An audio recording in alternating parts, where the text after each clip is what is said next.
Hi, everyone. My name is Siera Hyte. Excited to be here with y'all today. I'm the just going to introduce myself real briefly, and then I'll kick it over mostly to our panelists because it's really more about them. I'm the Schiller Family Curator of Indigenous American Art at the Virginia Museum of Fine Arts. I've been there for about a year, so I work with living Indigenous artists locally and also nationally, and then I steward our ancestral cultural belongings in the collection. I've got a list of questions here, but I also have a feeling that our three panelists are kind of going to have some back and forth. So before I kick it off with the first question, could everyone go down the row and just take a moment to introduce yourselves? And then I'll start with the first question. Hello, my name is Allyson Gray. I'm a citizen of the Pamunkey Indian tribe, born and raised on the reservation, and currently still living there. I serve on tribal council, and I serve on our NAGPRA advisory board. Hi, everybody. I'm Brad Hatch. I am an enrolled citizen of the Potomac Indian Tribe. Serve on the tribal council as the chief judge, and full disclosure, I'm also a professional archaeologist. I make eel pots too. Hello, everyone. My name is Autumn Morningstar Custalow Alfaro. I am a citizen of the Mattaponi tribe. Um, I'm an artist of different things. My career is as a graphic designer and in curriculum development for Indigenous peoples of Virginia. I no longer currently live on the reservation, but I am very active in my community, and I visit often. And I forgot my manners. I should have introduced. I'm a citizen of the Cherokee Nation. Sorry, y'all. I was like, oh, forgot that important. Okay, so thank you so much. I want to start with asking each of you to describe your tribal community's relationship to waterways on your homelands, both historically or today, however you want to take it. If you could talk about how waterways are important to your community, and whoever wants to start. Autumn, want to start? Yeah. Thank you. Um, the Mattaponi is directly related to the Mattaponi River that extends from the York River. Our Mattaponi River, and I feel very strongly that this is the case for most of the tribes in the state of Virginia. Most of our tribes are located along the shores of the rivers, and they provide not only transportation but protection to the villages of that time, and now currently it's what we hold on to. This a lot of our culture and a lot of our history and a lot of our stories are told from the river. But as far as historically goes, to maybe 300 years ago and beyond, it was used for protection, food, transportation. It provided us with clay that we used for our pottery making and other tools that we use in the tribe. It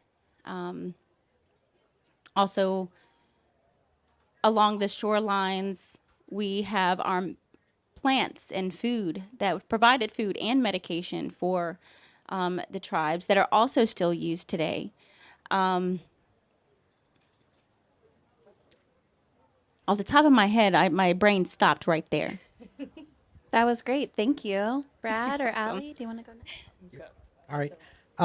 So historically and today, we're kind of located along the shores of Potomac Creek, which is a creek that flows into the Potomac River.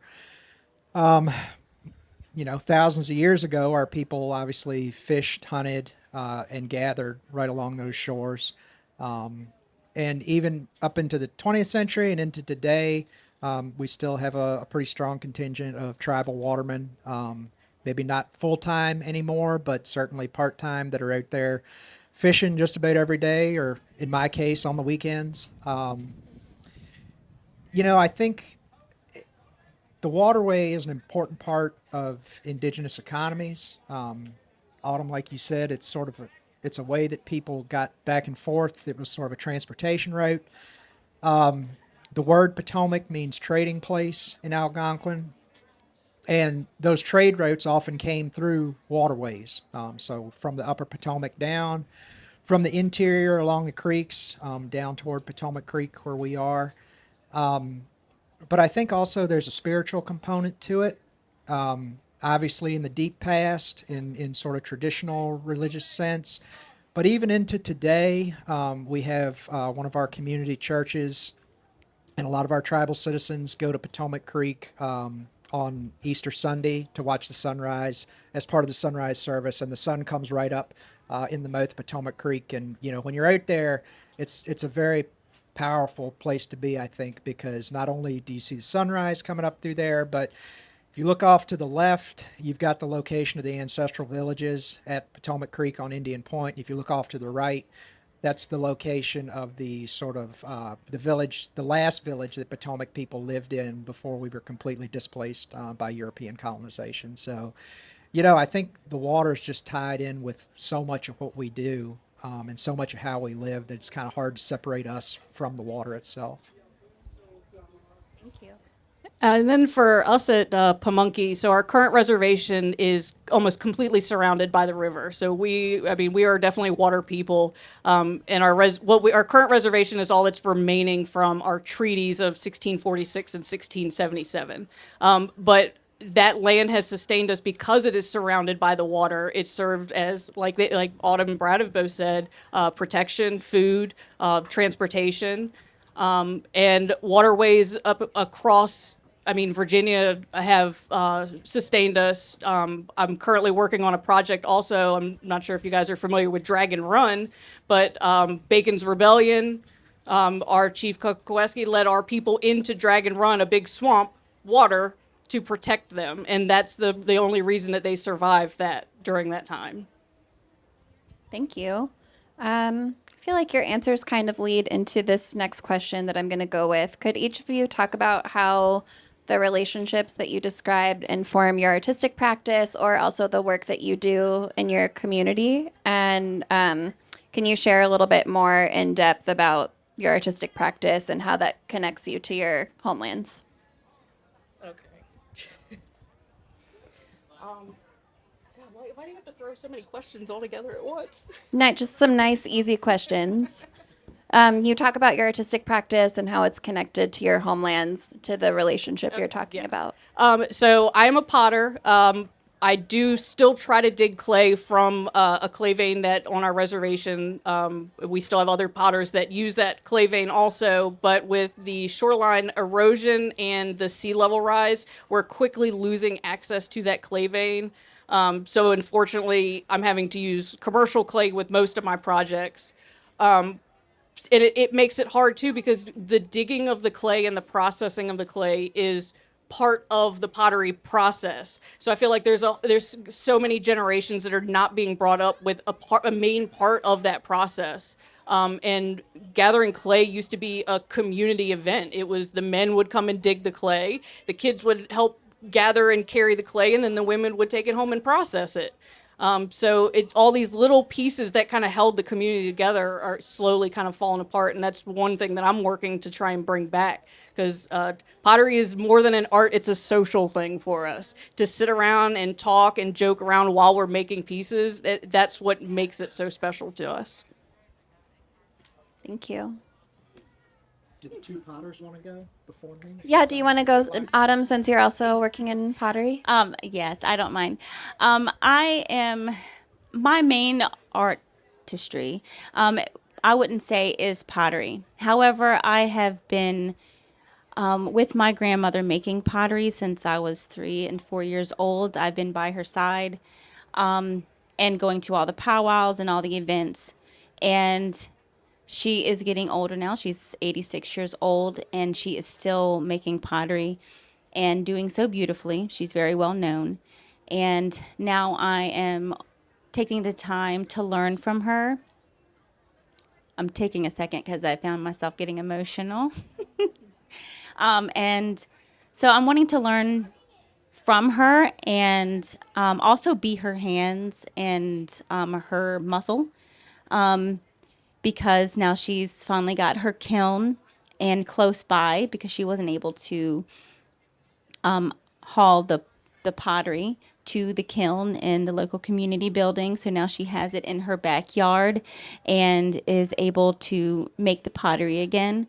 So this is more of just kind of ups the level for me because I am learning from her. I get to have another excuse to sit with her and listen to her stories and help. In my mind, in my world, she is a legend. She is a very special creature, and that I get to share that with. As far as pottery and it being a traditional art of the Mattaponi and the Pamunkey, Allyson really spoke to all of that. It is true for the Mattaponi as well. Since I was a child, the Mattaponi and the Pamunkey would both gather together. The women would use that time to socialize and catch up and talk and just gossip. spend time. Yeah. Yes. That was the Facebook. That was the social media, was pottery making. And they would just decide whose reservation they were going to go to that week. It is just a very important way to keep our culture alive and our traditions alive. And a lot of the artwork that was done as I was growing up and for my grandmother, a lot of it ties to the river. It's telling stories of the river, telling stories of tribes that came to visit along that river. It's a huge connection in that way, and has inspired me to create other artwork other than pottery, like using cattail and corn, as it doesn't exactly come from the river, but it comes from our land. So I'm making corn husk earrings and jewelry, and just anything that from the river and our culture that inspires me that way. And it is because it started off with the pottery making with my grandmother and my great grandmother, seeing how they used it. And as they grew in their craft, they changed their style. It didn't just stay traditional. And they let me know that as we grow, as we get older and as time goes on, we are growing as people. Our story changes. We're not just telling the story of our past. We're telling the story of who we are now because we're still here. We still exist. And today needs to be recorded as well. For maybe 400 years from now, when someone discovers our work, our story today will be told. We're not just retelling it from our past. So that encouraged me to, in my artwork and how I have tried to express myself and my story of my people in that way. That's all. So I'm an eel pot maker, which is a type of woven basket that's used to catch eels with. I think the connection to the river there is pretty clear in terms of just the function of the object. But not to be trite, but to be fair, I think the pot itself represents connection to the landscape a lot more than just being used to catch eels.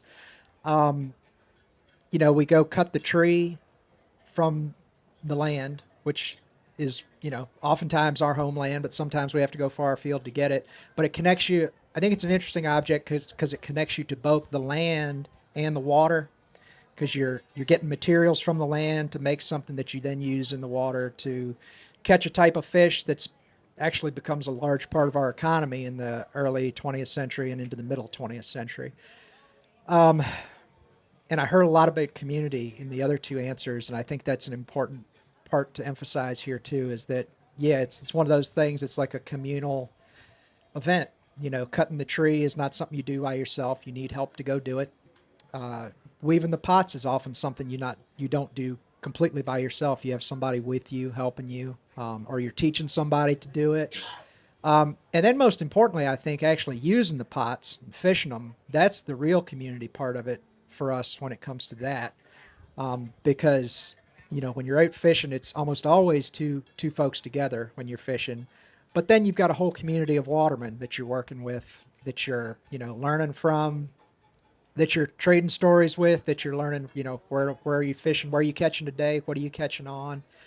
All those things I think become important with the eel pots. And these two people sitting on either side of me are artists. I would consider them artists. And I often am uncomfortable with the term artist for myself because I think of what I do as a craft, because it's something that, like, you can kind of throw in a shed and nobody cares. But, like, it's, I don't know, it's kind of a utilitarian thing that to me doesn't have a lot of, aesthetic value, but it has a lot of important cultural value, has a lot of important economic value. And, the connection that it represents between us and our homeland, I think is very important. And that was, part of the reason that I wanted to get involved with the Folklife program and do the apprenticeship thing with it, because I felt like it was far too important to lose it after, after a generation. Like, a generation goes and then that craft is completely lost. And it's such an important part of our culture that I felt somebody needed to do something. And, I think hopefully now that there's another generation in the tribe who sees that it's important as well and wants to continue doing stuff with it. I actually want to add on to something that he said, because you were talking about how your eel pots, you're not seeing them as art now.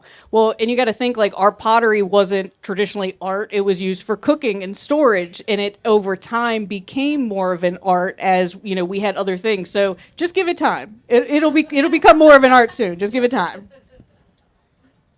Thanks. I kind of wanted to follow up on that too. I'm curious for all of you if that distinction between, like, maybe for you, Autumn and Allie, just going kind of off script here, if it matters to you, that distinction between art versus craft, and how a viewer is responding or they're thinking of your work as, a lot of times we hear about something either being traditional or contemporary, and that was something I was hearing kind of coming up, Autumn, and when you were talking. So how do those distinctions matter for you all as artists and culture bearers? Do they? I think they're both Yeah. important. I think it's the same. Currently, it's not used as a function. I was explaining this at my booth, just showing the difference of how pottery was made versus how it's made now, and the differences between the two. It's no longer needed because we have pots and pans, and they're no longer needed for cooking like that, but we can. And we can, taking that method and teaching it to our youth, teaching it to our community, allows us to preserve that and still use it if we need it to. It is a part of our storytelling, and that's very important, even though it's not used anymore. And because it's so important, it makes it beautiful. It makes it art. It makes it something that we want to keep and something that we want to enjoy. And that is what art is. It's what brings us that joy. It tells our story. It tells us who we are. And so it can be both at the same time. And they're both important as far as I'm concerned. And seeing it as something that's functional and also as art. Yep, absolutely. Do either of you want Yeah, so, and I know with Pamunkey pottery, like I said, it was traditionally used for cooking and storage. And then when the colonists came, that's when our pots started getting, like, fancier. Oh, we're going to start having handles on them because they were used as trade. And then in 1930s, the Virginia State Board of Education actually came out to our reservation and saw that our women were making pottery and were using it as an for income for their families. So the state actually helped us with building a pottery school and started teaching our women how to make plaster molds and do slip pours and use a kiln. And so our pottery process, like, I practice more of the traditional pit fire method. I don't do the painting, the glazes, the kiln, but that is a method that was taught to my great grandmother. And like I said, as an economic thing, I think all of our arts are stories of resilience also. And I think that's the main thing, is just how it transforms, because it has to. We have to keep up with the world around us. Yeah, I like that Yeah. point. And I Yeah. think that's part of the reason that, like, pottery and eel pots have survived because they've been tied up with our economies. And I think if they hadn't been, it would have been like a lot. I mean, we've lost a lot of things over the past 400 years, and we've been able to keep a few things that are really important. I think it's because it has sort of this, this function and meaning that's expansive. And having an economic function, I think, really helps to keep things around, because if you can put food on the table with it, it'll tend to stay around.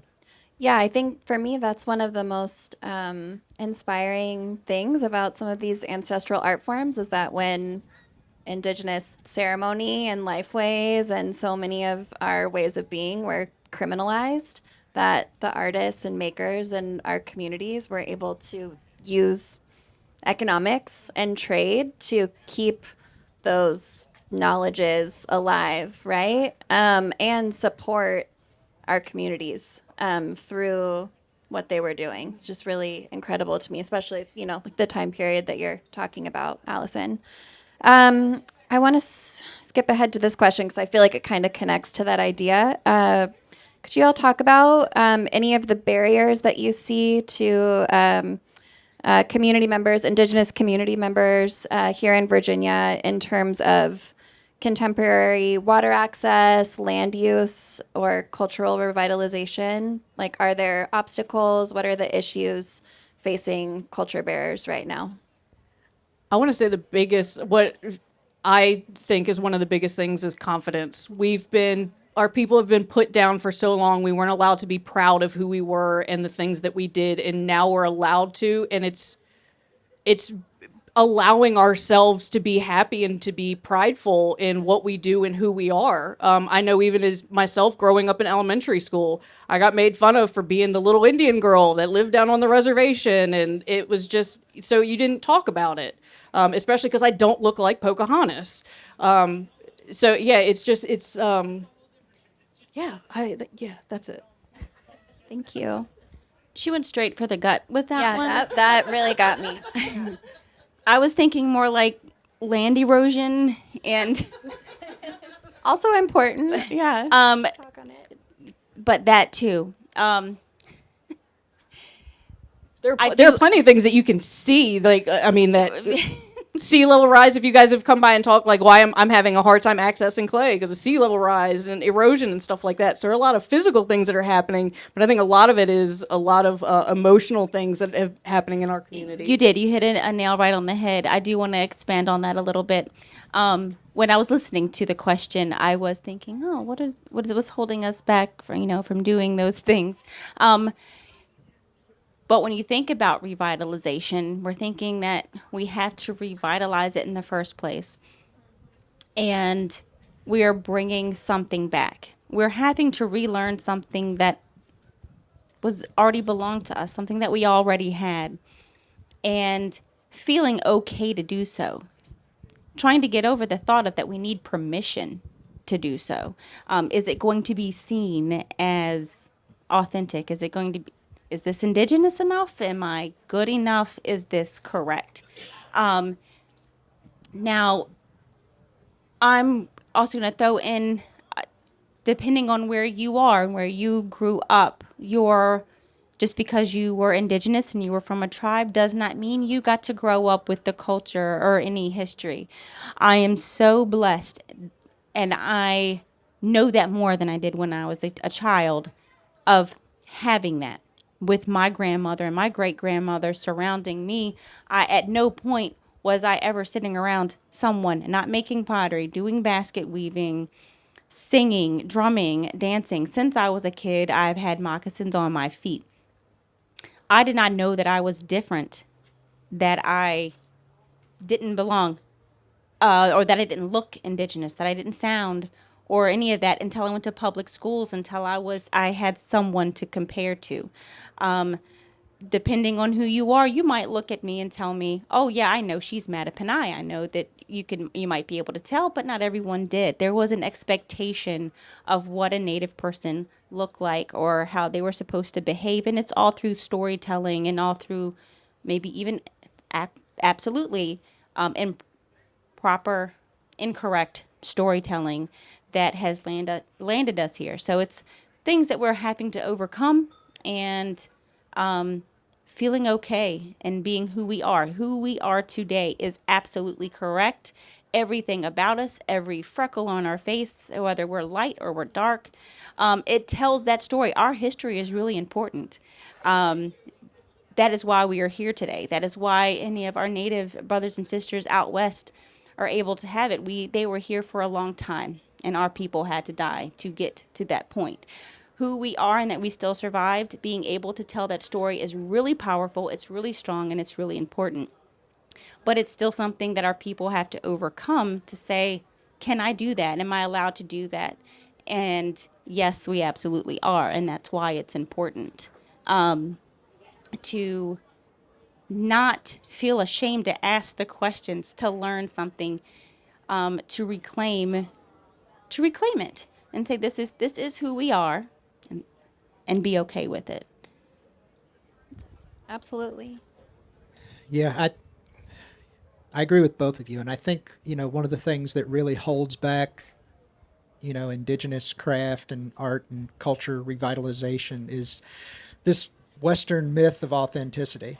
I think we're always confronted with this idea, whether it's within our own communities, between our communities, or from the outside, that it's not authentic. It's not authentic. Well, eel pots aren't authentic because, like, it's a split white oak tradition which comes along after Europeans, and like you're using hose clamps to hold your splits onto your mold there and all this kind of stuff. It's like, well, adaptation is authentic. Adaptation's an authentic thing. Like, a culture doesn't survive unless it adapts. Yeah. And so it's perfectly fine to do that kind of thing. So, zooming out from like the larger, like, sort of conceptual things here, I want to talk a little bit about what kind of, I think, holds us back where I am, and that's access to water. When my grandparents' generation was growing up, most of the land around Patawomeck Creek was owned by a Patawomeck person. And so there was access to the water. You could get out there. Almost everybody fished. It was easy to do. And now I'm up in kind of Northern Virginia area, so waterfront property is really expensive. And most of that land has been sold off because, people had to, they couldn't afford to pay taxes on it.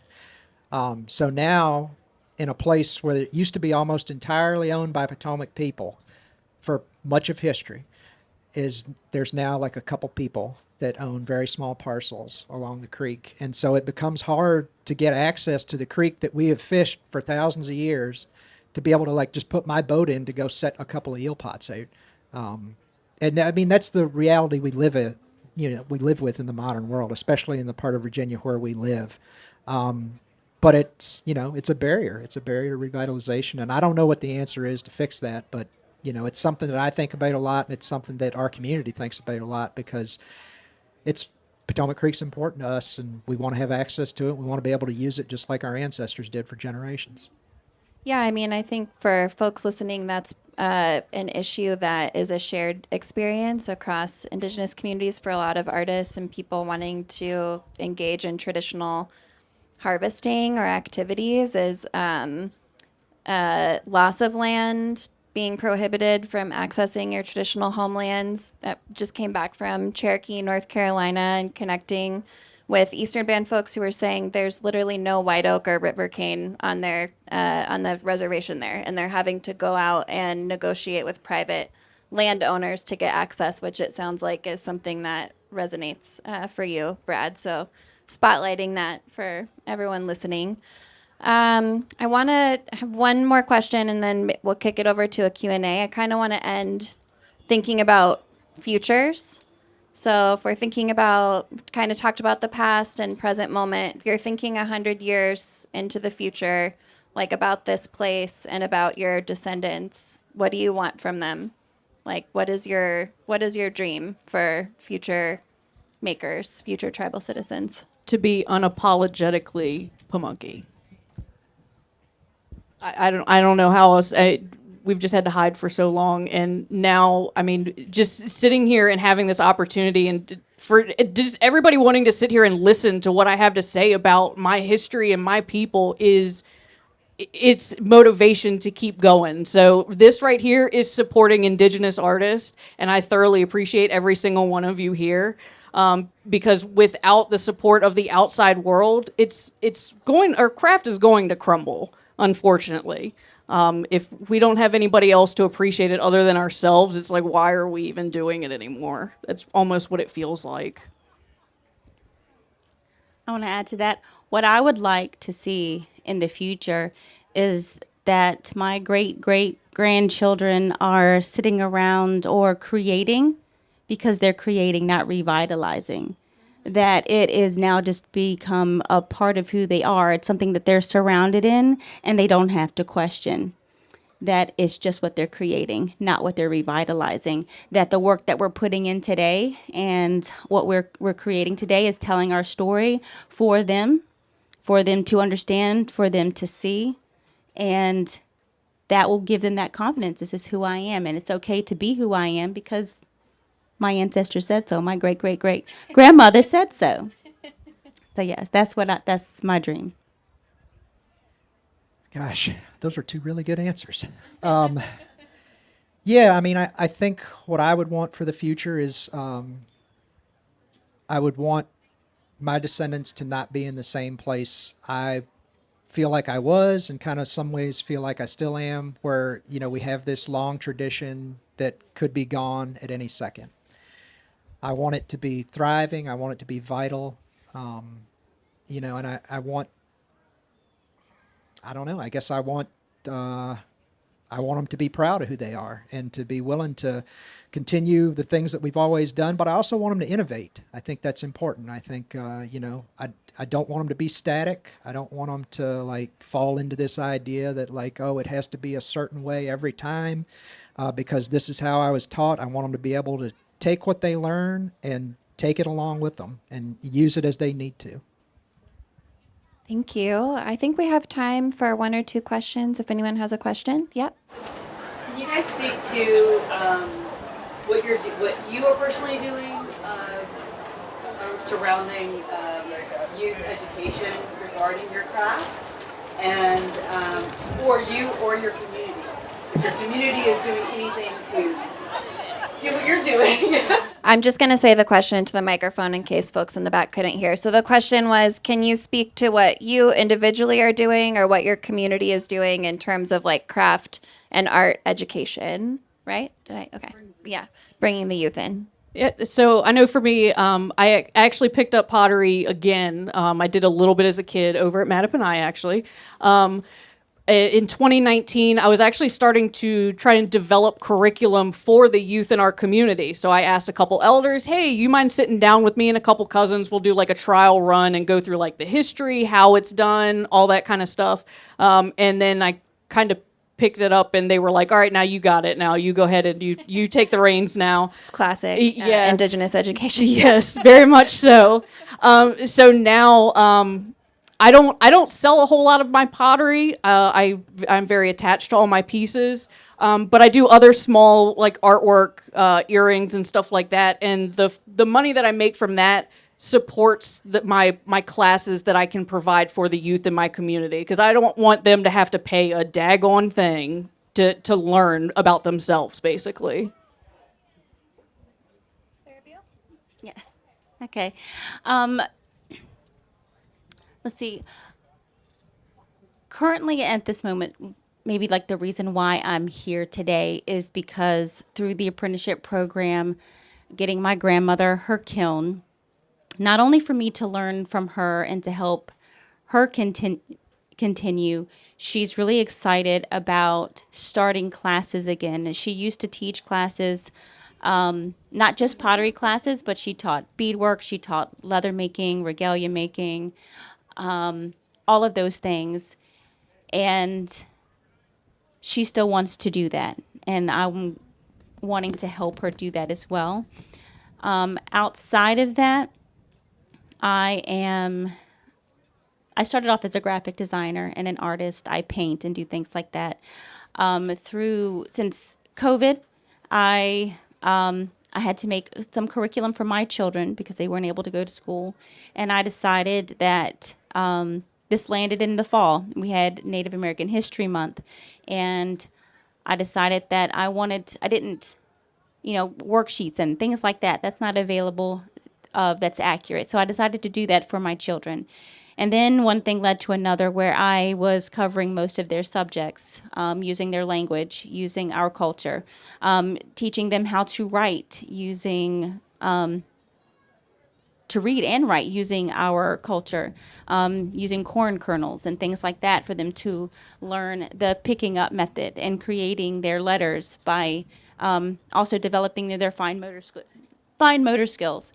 Fast forwarding to today, now I'm creating Indigenous curriculum that covers Indigenous people and their perspectives, that is going into school systems now and working with different people in our communities to help collect it. So it's not just coming from me, but from Rappahannock, from Chickahominy, from Pamunkey, just getting my resources from my people and creating a program that the schools have resources for. So that's kind of like helping the miseducation in school systems, but also providing some learning resources for our own people, a place where we are collecting stories and providing classes that teaches our own history, our language, our culture.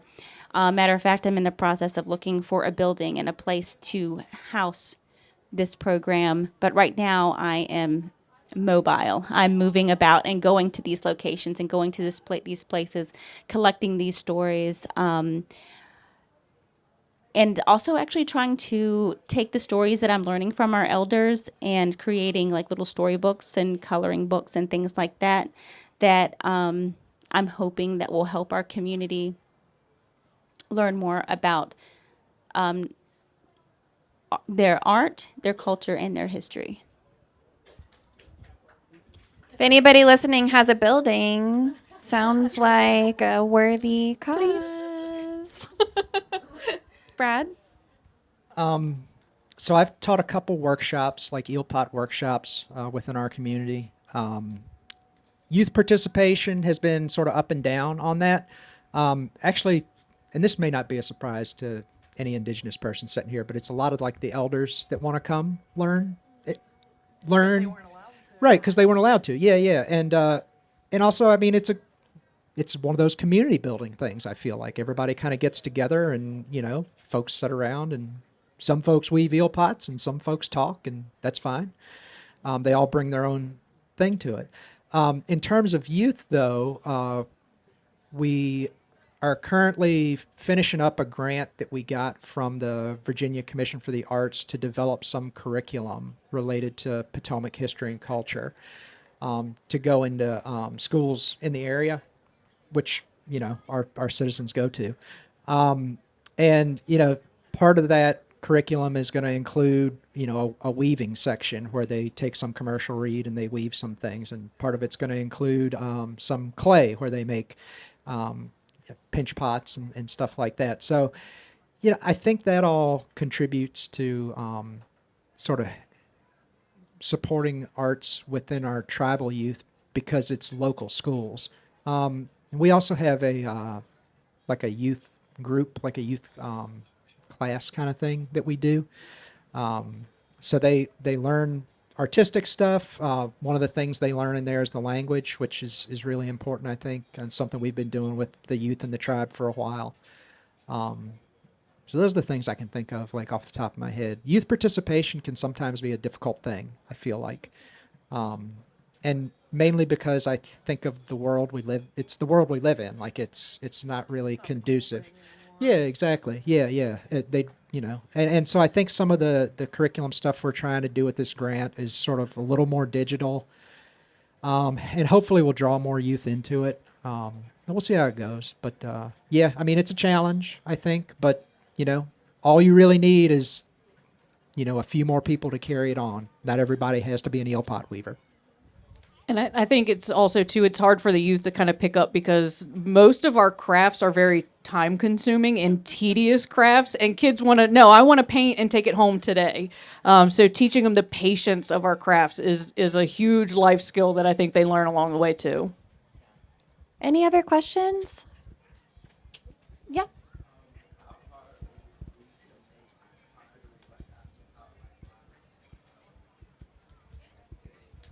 How hard would it be to make? No, it's how difficult is it for you all to work without modern technology? Was that the question? Yeah. So I have several pieces that literally it's just clay my hands. I've not used a single tool on it, not a popsicle stick, a piece of wood, nothing. And then I don't typically use a kiln either. I pit fire my pieces. So I try to keep everything as, I don't want to say traditional as possible because I can pick up and go anywhere and I can practice my art anywhere. And I could sit up here and do pottery on the stage while I'm talking if I really wanted to. But it also makes it easier because you don't need that extra barrier of, oh, I don't have the tools to do. All you need is that lump of clay. That's it. I would say the same thing. You don't need to have modern tools to create pottery. Knowing how to do it and what you need to do or to get to the place you want to go, like if you know how you want your pot to be made, is once you learn that skill, it's pretty easy to do. And some of the, I guess we're going to use the word traditional tools, it would be like river rocks that are smooth or shells. The inside of the shells using to scrape the inside of the pot to help remove clay, the outside of the shell to help smooth the clay. It's absolutely not necessary at all to use any type of modern technology. To fire the kiln, to fire without a kiln would be using a fire pit. And I believe, like, I don't to make pottery on a regular basis, but my grandmother does. And she and Allyson both still use the same method. My grandmother is now using a kiln because she is older now. She's 86 years old, and having that ability to use a fire pit is harder on her. But it's absolutely possible and easy. Okay. I think we're at time, so I just want to thank all three of you so much for your answers and all the work that you're doing. And if folks want to follow up with you, they can find you at your booths, right? Yeah. Okay. Thanks, everyone. Thank you.